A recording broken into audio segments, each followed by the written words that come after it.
ये भाई बहनों, आज की रोटी के घर सदस्य मुक्तियों के लिए यीशु क्रिस्तांचे मधुर नावांचे सप्रेम नमस्कार। आज की दिनांक 7 ऑक्टोबर 2024 सोमवार। अनोळखी सुनामाईत स्त्री।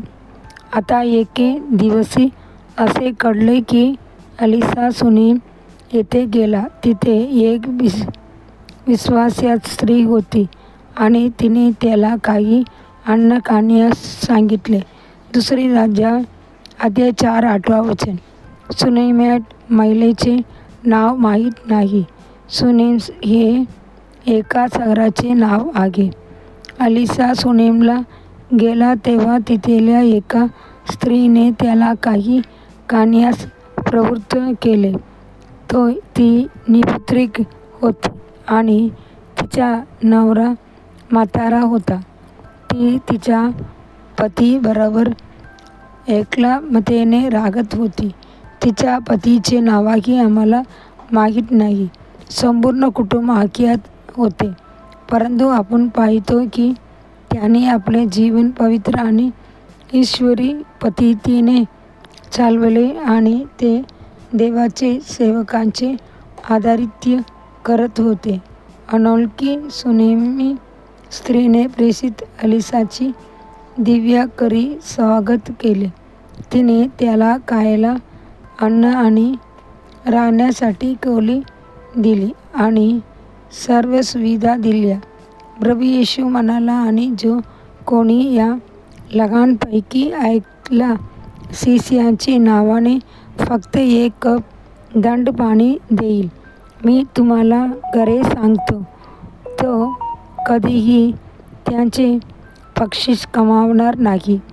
मत्ती 10:42 सुनेमी स्त्रीच्या प्रेमळ आदरातिथ्याने एलिसा प्रभावित झाला आणि तो गेहजीला म्हणाला, आता तिला सांग, हे बघ, एवढ्या काळजीने तू आमची काळजी करत आहेस, मी तुझ्यासाठी काय करू?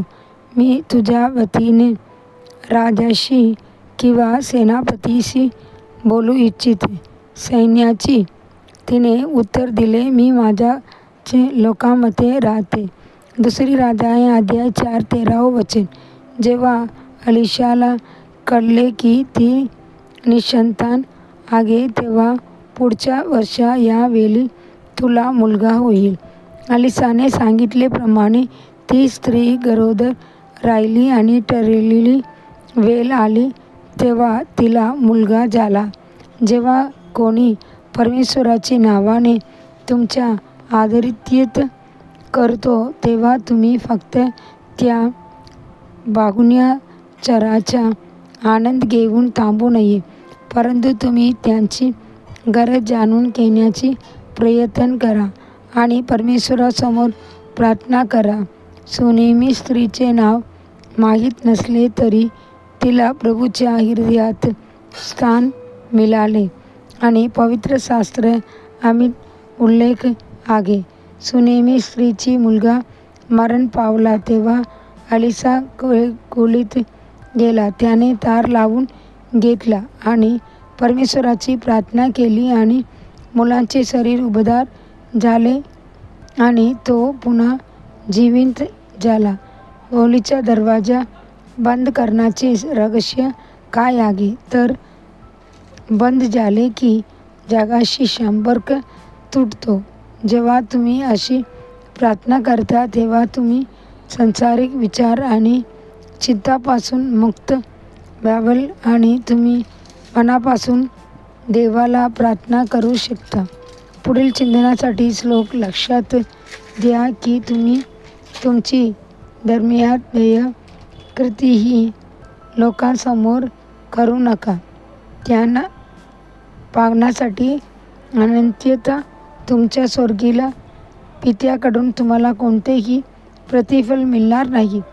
मत्ती अध्याय 1 दिवसासाठी बायबल वचन सकाळी येसाया 28 अध्याय 29 संध्याकाळी फिलिप्पी 3 अध्याय। धन्यवाद।